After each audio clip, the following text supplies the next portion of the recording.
Segundo, na gestação dos textos. O que comandou a gestação dos textos? Aí, para quem tem fé, é realmente a ação do Espírito.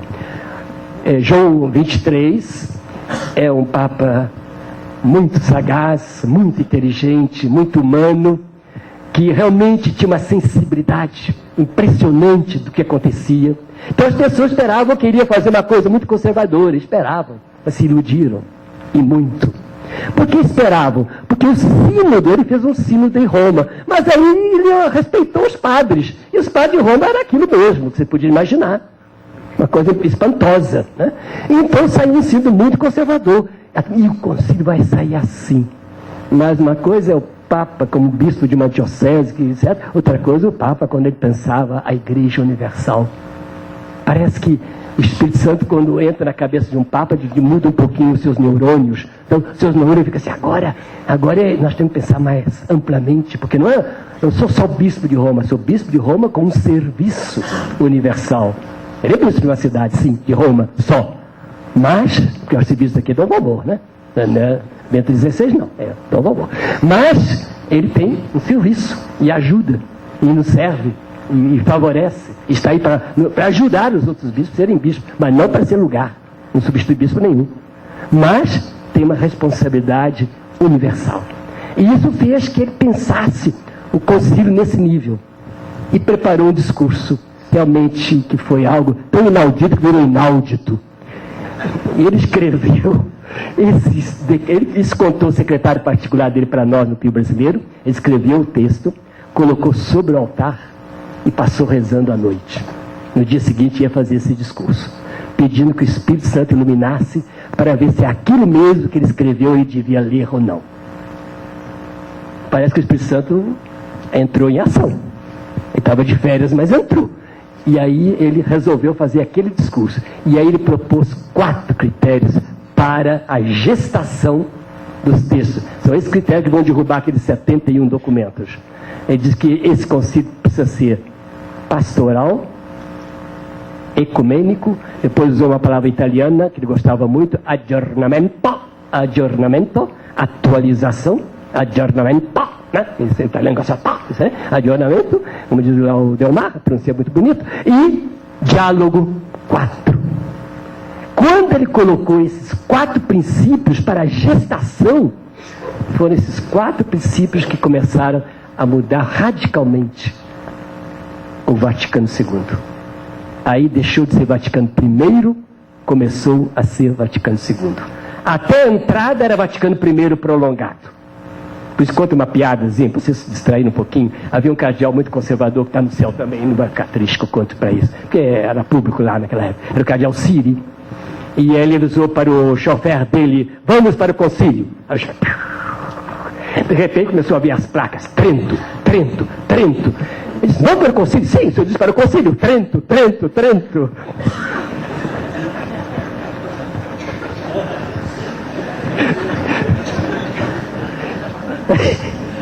Assim foi. Agora, depois desse decreto, e aí houve um bispo belga, que essas coisas não esquece, porque se falou muito naquela época lá em Roma, e eu estava lá naquela época, né? Esse bispo chamava Desmet, né? Então, o primeiro documento, um dos documentos que introduzem logo no começo, é a Dei Verbum, que vai ser Dei Verbum, chamava De Duobus Fontibus Revelationis, sobre as 2 fontes da revelação. Aí leram, e a norma era a seguinte, se lia o texto, uma pessoa falava pró, outra falava contra, ouviam-se algumas pessoas, e depois votava-se se o texto merecia ser discutido ou não. E aí esse Desmet levantou e disse, esse texto não é nem pastoral, nem ecumênico, nem aggiornato, nem é diálogo, por isso merece ser rejeitado.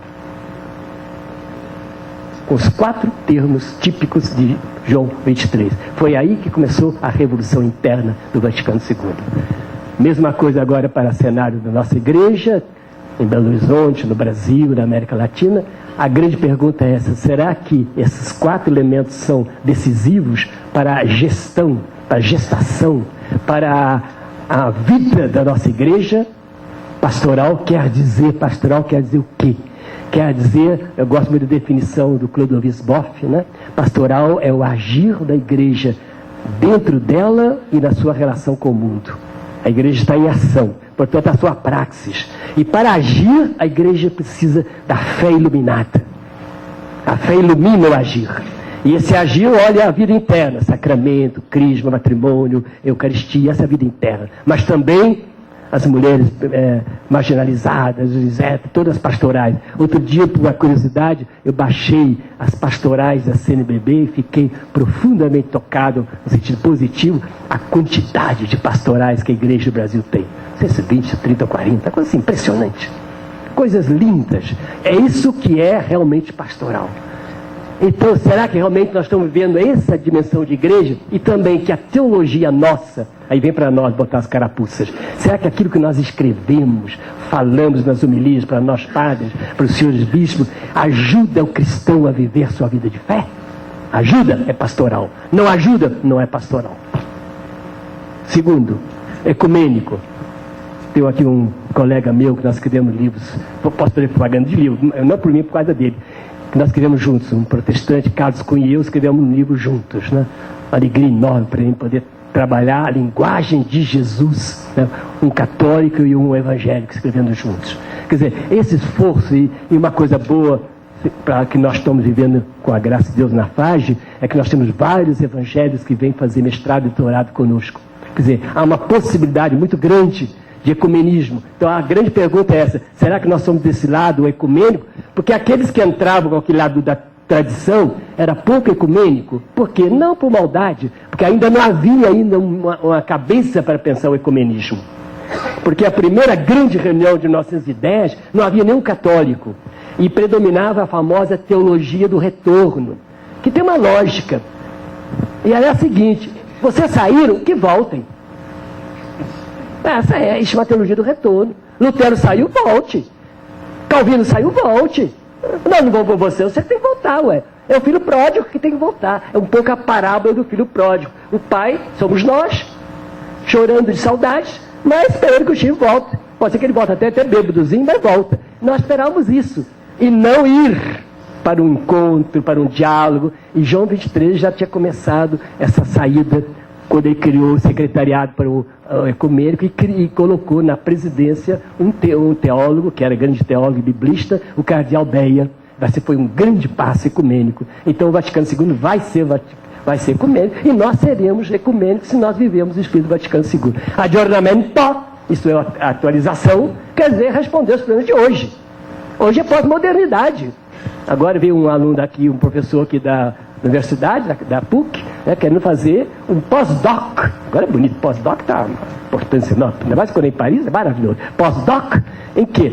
Em espiritualidade e pós-modernidade. Experiências religiosas e pós-modernidade. É um assunto que nós temos que debater muito, porque ela vai crescendo.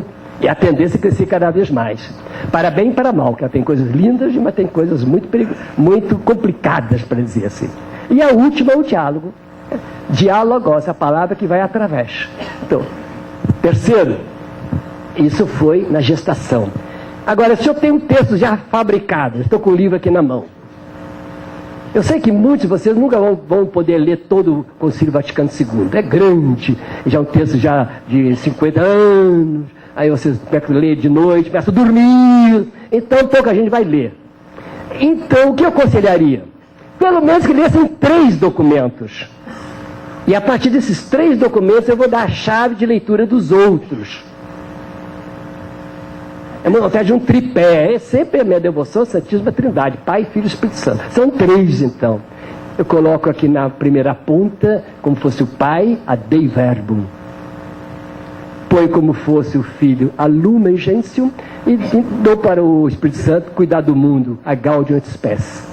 Para mim, esses 3 documentos, esse triângulo, é o triângulo hermenêutico para interpretar todo o Vaticano II. Claro, tem mais riquezas, mas se nós pegarmos esse núcleo, nós captamos a atenção fundamental que vai ter lá dentro. E qual é o contraste que tem dentro? Primeiro, na Dei Verbum, onde estavam os problemas e onde havia mais tensão? A primeira, maior de todas, era entre tradição e escritura. Por isso o primeiro texto chamava-se De Duobus Fontibus, das duas fontes da revelação, sobre as duas fontes. E o Vaticano, e isso ia de cara, de encontro aos protestantes. Era realmente quase uma ofensa à tradição protestante que valorizava a Escritura como a única fonte. Mas nós também não podíamos esquecer a tradição. Agora, como vamos fazer?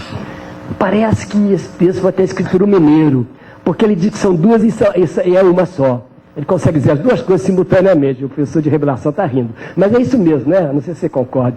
Ele fala assim, há uma única fonte. Mas há duas também. Vai falar baixinho. Tem, fala baixinho, mas duas também. Há uma única fonte, a palavra de Deus.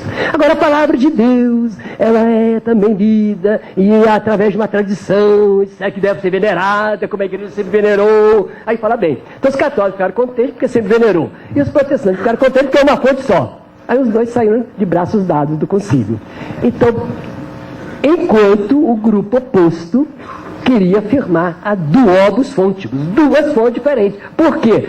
Porque nós temos verdade de fé, assim pensavam os tradicionais, que não estão na Escritura, mas são de fé. É a revelação de Deus. A Escritura não fala nem que Nossa Senhora morreu, nem que ela subiu aos céus. E você sabe uma curiosidade, só para descansar um pouquinho, Pio XII não teve coragem de dizer que Nossa Senhora morreu, na definição da Assunção. Vocês tinham reparado isso? Ele não fala que Nossa Senhora morreu. Fala da Assunção, mas não fala da morte. Porque havia uma tradição que Nossa Senhora não tinha morrido. Nossa Senhora dormiu. Aqui teriam vários mortos, então. Dormitio beate virginis, a dormição de Nossa Senhora. Então Pio XII colocou essa frase, passado o percurso aqui na Terra. Não diz como ela passou o percurso. Se passou morrendo, dormindo, não falou. Aí ela sobe ao céu. Até esse pudor Pio XII teve na definição da Assunção de Nossa Senhora. A teologia tem umas coisinhas gostosas, saborosas, né? umas ameixazinhas bem docinhas. Então, nesse sentido, foi um grande passo ecumênico, que vai ser para nós também um sinal do nosso trabalho ecumênico. Será que realmente a Escritura vai assumir esse papel fundamental? E eu acho que sim, e a América Latina, nesse sentido, deu um passo gigantesco. E aqui eu sempre, quando eu falo, eu sinto a necessidade de reconhecer a figura de Carlos Mesters. Esse homem nos fez um bem enorme, porque ele levou a Escritura ao povo. Me lembro no segundo encontro intereclesial de comunidade de base, que foi em Vitória, em 76, uma senhora levantou lá, disse, eu sou analfabeta, mas a minha sobrinha lê para a minha Bíblia e eu sei a Bíblia toda aqui na cabeça. A mulher não lê, mas estava com a Bíblia na cabeça. Porque nos círculos de bíblicos se lia cada vez uma passagem da Escritura. Era a palavra de Deus que regia. E no Vaticano II houve um gesto que é importante, e o nosso bispo, dos poucos bispos vivos que estiveram lá, que é Dom José Maria Pires, contou para nós, eu sabia por informação, mas nunca estive lá dentro, né? Só de binóculo. Que quando começava a sessão, entrava um bispo, um cardeal, solenemente com a Bíblia. E a Bíblia atravessava toda aquela nave e era colocada no português diz num ambão muito solene. Um ambão solene, aí colocava a Bíblia para que ela presidisse o concílio. Só esse gesto já era teológico. E a Dei Verbum diz que a igreja obedece à Escritura. Isso é muito bonito. Então esse foi o grande primeiro eixo de entender. O segundo grande eixo para entender a Dei Verbum, a revelação, quando ela quer falar, ela assume a Dei Verbum, o que já Pio XII tinha feito em parte, esse trabalho maravilhoso dos exegetas, dos gêneros literários, do estudo científico, da necessidade de conhecer a Escritura, de estudar. Então a Bíblia vai entrar pelos dois braços, o braço popular, Sebi, que no Brasil, e o braço dos exegetas, que merece todo o nosso respeito. Então essa Bíblia vai ser cada vez mais conhecida. E isso foi reconhecido também pela Dei Verbum. E outra coisa importante na Dei Verbum é, ao colocar a palavra de Deus como primado, ela vai influenciar e vai aparecer lá no documento para os seminaristas, Optatum Tucius, dizendo que ela é aquela que deve comandar o estudo da teologia. Isso influenciou, inclusive, o nosso currículo lá da FAGE. Nós damos uma importância enorme à escritura. Não era meu tempo, por exemplo. Ainda que eu estudei numa faculdade que tinha fama de ser ótima em exegese, que era Frankfurt. Mas nem de longe o que ensina na nossa faculdade hoje. Porque o Vaticano deu uma primazia enorme à escritura no estudo da teologia. Então, mais importante, para nós, o mais importante eram as teses. E a escritura era, vou dizer a expressão latina, dicta probantia. Eram ditos para provar. Agora não. A escritura não são palavras para provar uma tese. A escritura é a fonte da reflexão teológica. Então, primeira pergunta que o teólogo se faz é o que a revelação da escritura nos diz. Né? Aquelas 3 perguntinhas famosas. Qual é o sentido da escritura, o que ela me diz, o que ela me faz dizer. Se cada padre fizesse a homilia, preparasse assim, a homilia seria linda. O que o texto diz, o que o texto me diz e o que o texto me faz dizer. Quando o Vaticano II coloca essa dinâmica, ele transforma a nossa maneira de pregar, de falar. A palavra de Deus é o fundamento de tudo. De todas as pregações, de todas as liturgias, ela envolve. Então a liturgia da palavra não é um apêndice na liturgia. Ela é fundamental. E também uma coisa bonita que Skillebex, aquele teólogo que jogava no Flamengo, né? Skillebex, não, pai de um jogador do Flamengo, não é isso? Ele dizia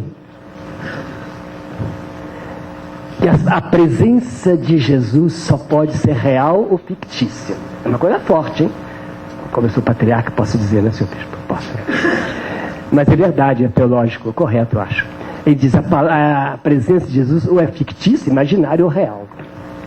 Ora, a presença de Jesus na palavra não é fictícia, logo é presença real. Porque nós pensávamos que a presença real fosse única da Eucaristia. E as outras fossem não sei o quê. Aí não dizia o que era.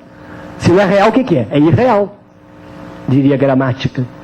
Então ele insistiu que em todos esses momentos a comunidade se reúne, presença real de Jesus. A comunidade ouve a palavra, presença real de Jesus. A comunidade celebra a memória de Jesus na Eucaristia, no pão e no vinho, presença real de Jesus. Então agora é da importância. Então muitas vezes nós temos tantas celebrações, não sei se mudou a estatística, mas 70% das celebrações no Brasil, dominicais, são sem Eucaristia. Celebração eucarística só da palavra. 70%. Então nós somos privilegiados e temos a Eucaristia nas nossas comunidades aqui em Belo Horizonte, quase todas. Mas se olha o Brasil todo, 70%. Mas eles não têm presença real de Jesus? Tem presença real da palavra. Também ela é real. É o Senhor que está lá, Ele que preside. Eu aprendi de um liturgista famoso aí, um franciscano. Depois que eu aprendi, eu sempre insisto nisso. Quando nós começamos a celebração eucarística, a gente começa com o nome do Pai. Me ensinaram que era a invocação à Santíssima Trindade. Esse liturgista diz, não é invocação à Trindade, não. É a tomada de consciência de quem nos reúne aqui, é a Santíssima Trindade. É a presença dela que nos reúne. Não é invocar, não. Nós não estaríamos lá se a Trindade não nos tivesse reunido. Eu brinco muito. Vocês pensam que vêm aqui para sentar no banco? Não.